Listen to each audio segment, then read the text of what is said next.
राधे राधे, जय श्री कृष्णा। आप सभी का अमृत कथा कहानियाँ चैनल में स्वागत है। आज इस वीडियो में माघ मास का महात्म्य 7वां अध्याय। चित्रगुप्त ने उन दोनों के कर्मों की आलोचना करके दूतों से कहा कि बड़े भाई कुंडल को घोर नरक में डालो और दूसरे भाई विकुंडल को स्वर्ग में ले जाओ, जहाँ उत्तम भोग है। तब एक दूत तो कुंडल को नरक में फेंकने के लिए गया और दूसरा दूत बड़ी नम्रता से कहने लगा कि हे विकुंडल, चलो तुम अच्छे कर्मों से स्वर्ग को प्राप्त होकर अनेक प्रकार के भोगों को भोगो। तब विकुंडल बड़े विस्मय के साथ मन में संशय धार कर दूत से कहने लगा कि हे यमदूत, मेरे मन में बड़ी भारी शंका उत्पन्न हो गई है, अतएव मैं तुमसे कुछ पूछता हूँ, कृपया करके मेरे प्रश्नों का उत्तर दो। हम दोनों भाई एक ही कुल में उत्पन्न हुए, एक जैसे ही कर्म करते रहे। दोनों भाइयों ने कभी कोई शुभ कार्य नहीं किया, फिर एक को नरक क्यों और दूसरे को स्वर्ग किस कारण प्राप्त हुआ? मैं अपने स्वर्ग में आने का कोई कारण नहीं देखता। तब यमदूत कहने लगा कि हे विकुंडल, माता पिता, पुत्र, पत्नी, भाई बहन से सब संबंध जन्म के कारण होते हैं और जन्म कर्म को भोगने के लिए ही प्राप्त होता है। जिस प्रकार एक वृक्ष पर अनेक पक्षियों का आगमन होता है, उसी तरह इस संसार में पुत्र, भाई, माता पिता का भी संगम होता है। इनमें से जो जैसे जैसे कर्म करता है वैसे ही फल भोगता है। तुम्हारा भाई अपने पाप कर्मों से नरक में गया, तुम अपने पुण्य कर्म के कारण स्वर्ग में जा रहे हो। तब विकुंडल ने आश्चर्य से पूछा कि मैंने तो आज जन्म कोई धर्म का कार्य नहीं किया, सदैव पापों में ही लगा रहा। मैं अपने पुण्य के कर्म को नहीं जानता। यदि तुम मेरे पुण्य के कर्म को जानते हो तो कृपा करके बताइए। तब देवदूत कहने लगा कि मैं सब प्राणियों को भली भांति जानता हूँ, तुम नहीं जानते। सुनो, हरिमित्र का पुत्र सुमित्र नाम का ब्राह्मण था, जिसका आश्रम यमुना नदी के दक्षिणोत्तर दिशा में था। उसके साथ जंगल में ही तुम्हारी मित्रता हो गई और उसके साथ तुमने 2 बार माघ मास में श्री यमुना जी में स्नान किया था। पहली बार स्नान करने से तुम्हारे सब पाप नष्ट हो गए और दूसरी बार स्नान करने से तुमको स्वर्ग प्राप्त हुआ। सो हे वैश्यवर, तुमने 2 बार माघ मास में स्नान किया, इसी के पुण्य के फल से तुमको स्वर्ग प्राप्त हुआ और तुम्हारा भाई नरक को प्राप्त हुआ। दत्तात्रेय जी कहने लगे कि इस प्रकार वह भाई के दुखों से अति दुखित होकर नम्रता पूर्वक मीठे वचनों से दूत से कहने लगा कि हे दूतों, सज्जन पुरुषों के साथ साथ पग चलने से मित्रता हो जाती है और यह कल्याणकारी होती है। मित्र प्रेम की चिंता न करते हुए तुम मुझको इतना बताने की कृपा करो कि कौन कौन से कर्म से मनुष्य यमलोक को प्राप्त नहीं होता, क्योंकि तुम सर्वज्ञ हो। बोली विष्णु भगवान की जय। माघ मास का महात्म्य 8वां अध्याय। यमदूत कहने लगा कि तुमने बड़ी सुंदर वार्ता पूछी है। यद्यपि मैं पराधीन हूँ, फिर भी तुम्हारे स्नेहवश अपनी बुद्धि के अनुसार बतलाता हूँ। जो प्राणी काया, वाचा और मनसा से कभी दूसरों को दुख नहीं देते, वे यमलोक में नहीं जाते। हिंसा करने वाले वेद, यज्ञ, तप और दान से भी उत्तम गति को नहीं पाते। अहिंसा सबसे बड़ा धर्म तप और दान ऋषियों ने बताया है। जो मनुष्य जल या पृथ्वी पर रहने वाले जीवों को अपने भोजन के लिए मारते हैं, वे कालसूत्र नामक नरक में पड़ते हैं और वहां पर अपना मांस खाते हैं और रक्त पीप पान करते हैं तथा पीप के कीच में उनको कीड़े काटते हैं। हिंसक जन्मांध, काने, कुबड़े, लूले, लंगड़े, दरिद्र और अंगहीन होते हैं। इस कारण इस लोक तथा परलोक में सुख की इच्छा करने वाले को काया, वाचा तथा मन में दूसरों का द्रोह नहीं करना चाहिए। जो हिंसा नहीं करते उनको किसी प्रकार का भय नहीं होता। जिस तरह सीधी और टेढ़ी दोनों प्रकार की बहने वाली नदियां समुद्र में मिल जाती हैं, वैसे ही सब धर्म अहिंसा में प्रवेश कर जाते हैं। ब्रह्मचारी, गृहस्थ, वानप्रस्थी तथा यति सभी अपने अपने धर्म का पालन करने और जितेंद्रिय रहने से ब्रह्मलोक को प्राप्त करते हैं। जो जलाशय आदि बनाते हैं और सदैव 5 यज्ञ करते हैं, वे यमपुरी में नहीं जाते। जो इंद्रियों के वशीभूत नहीं हैं, वेदवादी और नित्य ही अग्नि अर्थात हवन आदि का पूजन करते हैं, वे स्वर्ग को जाते हैं। युद्ध भूमि में जो शूरवीर मर जाते हैं, वे सूर्य लोक को प्राप्त होते हैं। जो अनाथ स्त्री शरण में आए हुए तथा ब्राह्मण की रक्षा के लिए प्राण देते हैं, वे कभी स्वर्ग से नहीं लौटते। जो मनुष्य लूले, लंगड़े, वृद्ध, अनाथ तथा गरीबों का पालन करते हैं, वह भी स्वर्ग में जाते हैं। जो मनुष्य गौओं के लिए पानी का आश्रय करते हैं तथा कुआं, तालाब और बावड़ी बनवाते हैं, वे सदैव स्वर्ग में निवास करते हैं। जैसे जैसे जीव इनमें पानी पीते हैं, वैसे ही उनका धर्म बढ़ता है। जैसे जल से ही मनुष्य के प्राण हैं, इसलिए जो प्याऊ आदि लगाते हैं, वह अक्षय स्वर्ग को प्राप्त होते हैं। बड़े बड़े यज्ञ भी वह फल नहीं देते जो अधिक छाया वाले वृक्ष मार्ग में लगाने से देते हैं। जो मनुष्य वृक्ष रोपण करता है, वह सदैव दानी और यज्ञ करने वाला होता है। जो अच्छे फल और अच्छी छाया वाले मार्ग के वृक्षों को काटता है, वह नरकगामी होता है। तुलसी का पौधा लगाने वाला सब पापों से छूट जाता है। जिस घर में तुलसी वन है, वह घर तीर्थ के समान है और उस घर में कभी यमदूत नहीं जाते। तुलसी की सुगंध से पितरों का चित्त आनंदित हो जाता है और वे विमान में बैठकर विष्णु लोक को जाते हैं। नर्मदा नदी का दर्शन, गंगा का स्नान और तुलसी दल का स्पर्श, यह सब बराबर बराबर फल देने वाले हैं। हर एक द्वादशी को ब्रह्मा भी तुलसी का पूजन करते हैं। रतन, सोना, फूल तथा मोती की माला के दान का इतना पुण्य नहीं जितना तुलसी की माला के दान का है। जो फल आम के 1000 और पीपल के 100 वृक्षों को लगाने से होता है, वह तुलसी के एक पौधे के लगाने से होता है। पुष्कर आदि तीर्थ, गंगा आदि नदी, वासुदेव आदि देवता सब ही तुलसी में वास करते हैं।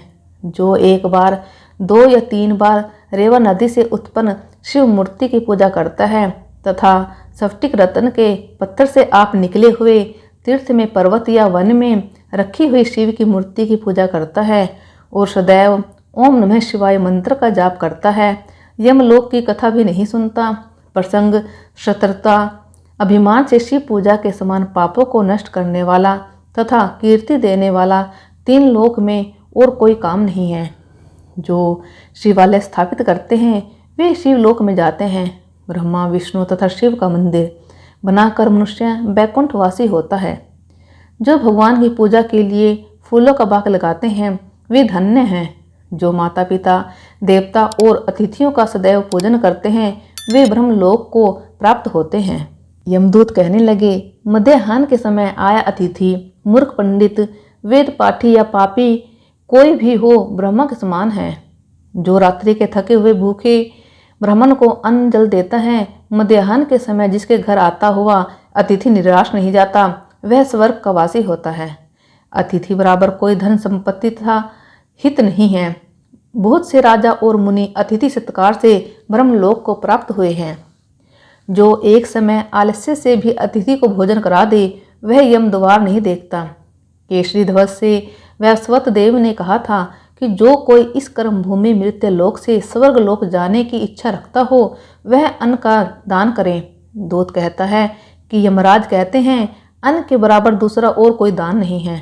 जो गर्मियों में जल, सर्दी में ईंधन और सदैव अन्न का दान करते हैं, वह कभी यम के दुख नहीं उठाते।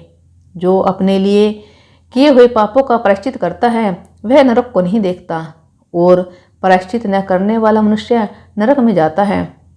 जो काया, वाचा और मन से किए हुए पापों का प्रायश्चित करता है, वह देव और गंधर्वों से शोभित स्वर्ग लोक को प्राप्त होता है। जो नित्य ही व्रत, तप, तीर्थ करते हैं और जितेंद्रिय हैं, वह भयंकर यम को नहीं देखते हैं। नित्य धर्म करने वाला दूसरे को अन्न, भोजन और दान त्याग दे। नित्य स्नान करने से बड़े बड़े पाप का नाश होकर यम को नहीं देखता। बिना स्नान पवित्रता कैसी हो सकती है। जो मनुष्य पर्व के समय चलते जल में स्नान करते हैं, वह बुरी योनि नहीं पाते, न ही नरक में जाते हैं। माघ मास में प्रातः स्नान करने वाले मनुष्य को नियम पूर्वक तिल, पात्र और तिल कमल का दान करना चाहिए। यमदूत कहते हैं कि हे विकुंडल, पृथ्वी, सोना, गौ आदि परम दान करने वाला स्वर्ग से नहीं लौटता। बुद्धिमान पुण्यतिथियों, व्यतिपात, संक्रांति आदि को थोड़ा सा दान करके भी बुरी गति को नहीं प्राप्त होता। सत्यवादी, मौन रहने वाला, मीठा बोलने वाला, क्षमाशील, नीतिवान, किसी की निंदा न करने वाला, सब प्राणियों पर दया करने वाला, पराये धन को तृण के समान समझने वाला मनुष्य कभी नरक को नहीं भोगता। माघ मास महात्म्य कथा अध्याय 10। यमदूत कहने लगे कि हे वेश्या, एक बार भी गंगा जी में स्नान करने से मनुष्य सब पापों से छूटकर अत्यंत शुद्ध हो जाता है। जो मनुष्य गंगा जी को दूसरे तीर्थों के समान समझता है वह अवश्य नरक में जाता है। भगवान के चरणों से उत्पन्न हुई गंगा जी के पवित्र जल को शिवजी अपने मस्तक में धारण करते हैं। वह ब्रह्मज जो संदेह रहित प्रकृति से अलग और निर्गुण है, ब्रह्मांड में उसकी समानता किससे हो सकती है। गंगा जी का नाम हजारों योजन दूर से ही लेने वाला नरक में नहीं जाता, इसलिए मनुष्य को अवश्यमेव गंगा जी में स्नान करना चाहिए। हे विषय, जो ब्राह्मण दान लेने का अधिकारी होकर भी दान नहीं लेता वह आकाश के नक्षत्रों में चंद्रमा के समान है। जो कीचड़ से गौ को निकालता है, जो रोगी की रक्षा करता है या जो गौशाला में मरता है वह आकाश में तारा होता है। प्राणायाम करने वाले मनुष्य सदैव उत्तम गति को प्राप्त होते हैं। प्रातः के समय स्नान के पश्चात जो 16 प्राणायाम करते हैं वह घोर पापों से बच जाते हैं। जो प्राय स्त्री को माता समान मानते हैं वह यम की यातना को नहीं भोगते। जो मन से भी कभी पर स्त्री का चिंतन नहीं करता वह दोनों लोकों को अपने अधीन करता है। जो प्राय धन को मिट्टी के समान समझता है वह स्वर्ग में जाता है। जिसने क्रोध को जीत लिया मानो उसने स्वर्ग को ही जीत लिया। जो माता पिता की सेवा देवता तुल्य करता है वह यम द्वार नहीं देखता, और जो गुरु की सेवा करते हैं वह ब्रह्मलोक को प्राप्त होते हैं। शील की रक्षा करने वाली स्त्री धन्य है। शील भंग करने वाली स्त्री यमलोक जाती है।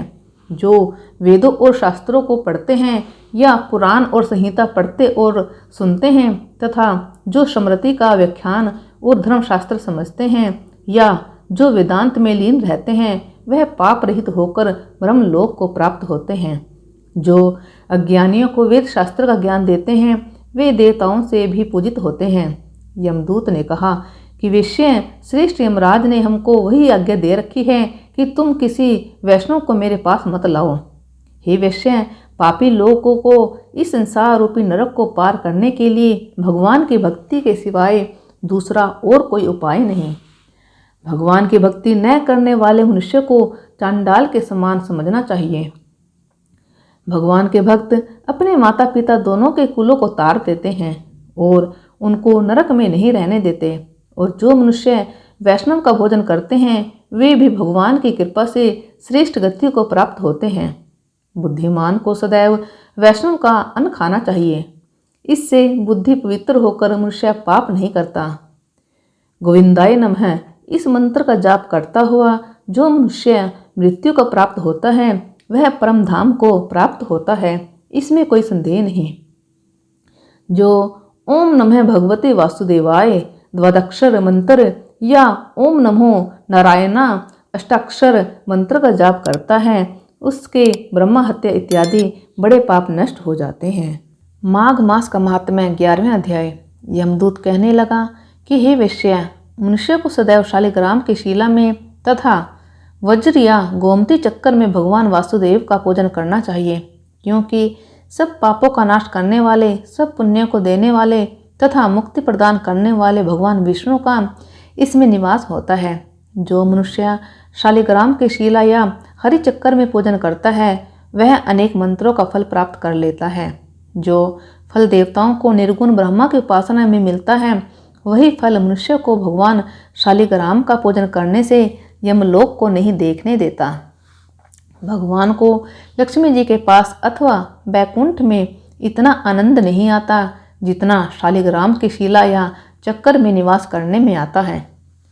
स्वर्ण कमल युक्त करोड़ों शिवलिंग के पूजन से इतना फल नहीं मिलता जितना एक दिन शालिग्राम के पूजन से मिलता है। भक्ति पूर्वक शालिग्राम का पूजन करने से विष्णु लोक में वास करके मनुष्य चक्रवर्ती होता है। काम, क्रोध, लोभ, मोह, अहंकार से युक्त होकर भी मनुष्य शालिग्राम का पूजन करने से बैकुंठ में प्रवेश करता है। जो सदैव शालिग्राम का पूजन करते हैं वह प्रलय काल तक स्वर्ग में वास करते हैं। जो दीक्षा, नियम और मंत्रों से चक्कर में बलि देता है वह निश्चय करके विष्णु लोक को प्राप्त होता है। जो शालिग्राम के जल से अपने शरीर का अभिषेक करता है वह मानो संपूर्ण तीर्थों में स्नान करता है। गंगा रेवा गोदावरी सबका जल शालिग्राम में वास करता है। जो मनुष्य शालिग्राम की शिला के सम्मुख अपने पिता का श्राद्ध करता है उसके पितर कई कल्प तक स्वर्ग में वास करते हैं। जो लोग नित्य शालिग्राम की शिला का जल पीते हैं उनके हजारों बार पंचगव्य पीने से क्या प्रयोजन। यदि शालिग्राम की शिला का जल पिया जाए तो सहस्त्रों तीर्थ करने से क्या लाभ। जहाँ पर शालिग्राम है वह स्थान तीर्थ स्थान के समान ही है। वहाँ पर किए गए संपूर्ण दान होम करोड़ों गुना फल को प्राप्त होता है। जो एक बूंद भी शालिग्राम का जल पीता है वह माता के स्तनों का दुग्ध पान नहीं करता अर्थात गर्भाशय में नहीं आता। शालिग्राम शिला में जो कीड़े मकोड़े एक कोस के अंतर पर मरते हैं वह भी वैकुंठ को प्राप्त होते हैं। जो फल वन में तप करने से प्राप्त होता है वही फल भगवान को सदैव स्मरण करने से प्राप्त होता है। मोहवश अनेक प्रकार के घोर पाप करने वाला मनुष्य भी भगवान को प्रणाम करने से नरक में नहीं जाता। संसार में जितने तीर्थ और पुण्य स्थान हैं भगवान के केवल नाम मात्र के कारण से प्राप्त हो जाते हैं।